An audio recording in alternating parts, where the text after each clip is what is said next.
so he would say, suffer the little children unto me. We will never allow the vaccine makers to take advantage of our children who can't speak for themselves. I'm here with Brandy Vaughan at the San Francisco City Hall. One question, why did we come here today? We need to fight for our rights. If we don't fight for our rights, we lose them. And that's been very clear with the mandatory vaccine laws that are coming down the road and that are already here.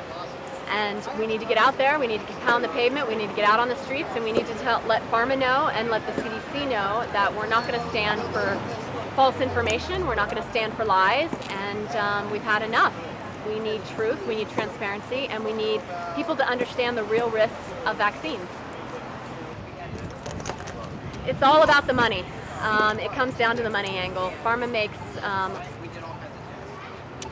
$25 billion annually in vaccines, and it's going to be $100 billion within 10 years, according to the World Health Organization. It is a huge moneymaker, and the pharmaceutical drug market is actually very saturated at the moment. So what we're looking at is pharma is moving into the vaccine industry and moving into the vaccine arena for profits.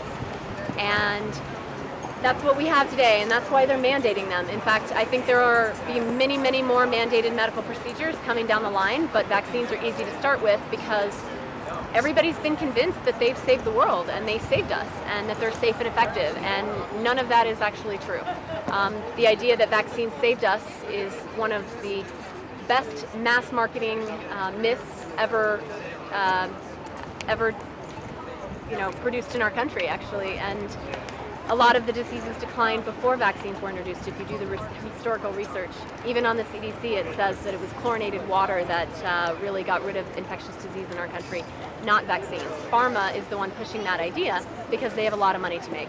Their products, and we are all customers. They don't care about our health, and we really have to take back our health from pharma and from places like the CDC, which are heavily in bed with pharma, and take back our own health and take our own responsibility. Health comes from within. It comes from food, clean water, sunshine, all of these things. It does not come in the form of a needle or a pill. And immunity can't be created in a lab. So this is where we're at. We're facing a lot of medical mandates, and we have to get out there on the streets and get people to understand the real risks of everything we put in our body, vaccines, pills, all of that. And we need to take back our health and say enough is enough. I have a fundamental right to what goes into my body and choice over that. And I am not going to take something mandated by the government, mandated by essentially pharma. I am not a profit machine, and our health is worth more than that, and especially the health of our children.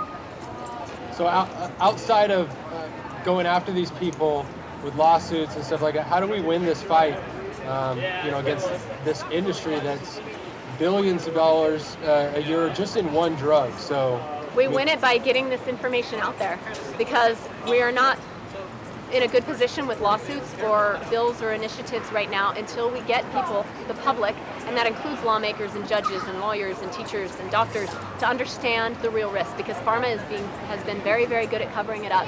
And we need to get people out on the streets marching. We need events like this rally that we had today. And we need people doing volunteer stints at booths. We need people handing out flyers at farmers markets. We need people on the ground. We need information in all of the natural health practitioners' offices to get this information to the people. We need media. We need billboards. We need radio spots. We need YouTube ads. And all of that comes down to the Learn the Risk campaign, which I launched to really get this information out there.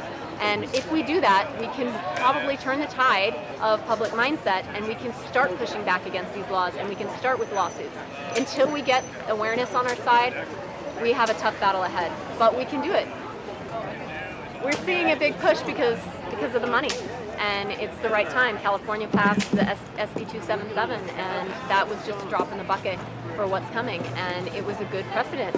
Unfortunately, pharma had this plan in the works for years before any of us were even in the loop. And so what I'm trying to do is raise awareness that those laws are coming for adults as well. And SB 277 is literally just a drop in the bucket of what's coming in terms of medically mandated procedures, including vaccines for children and adults. There are 271 vaccines in development. Our schedule is going to continue to skyrocket, as well as all of the diseases, autoimmune and neurological issues we're seeing in our country because of the vaccine system and other environmental toxins. So that is why we're here today, and we're going to push back and tell pharma no more. That's enough. Well, I created my website so that it's a good starting point for people. It has stories on there, it has doctor testimonies, it has a lot of studies, peer-reviewed studies, independent science, because the independent science, the one that's not funded by pharma, is completely on the side of vaccine risk. There is clear toxicity with the vaccine ingredients. Thousands of independent studies show this. So they can go to the website, learntherisk.org. There's also materials when people really want to, when they find out more, they really want to do more. And there are materials, flyers on there that are free and printable. They can get this information out to the mainstream because that's what we have to do it. Mainstream media is not going to do it for us. Pharma is not going to do it for us. The government isn't. So we have to get this information to the people. What's at stake? What happens if we lose this fight? Well, we lose our health. And without our health, what good does anything do?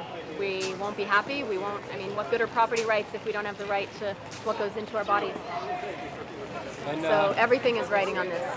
The next generation is riding on this. What do you need to succeed? We need, first and foremost, donations to keep events funded like the one that we had today at the rally in San Francisco on City Hall steps.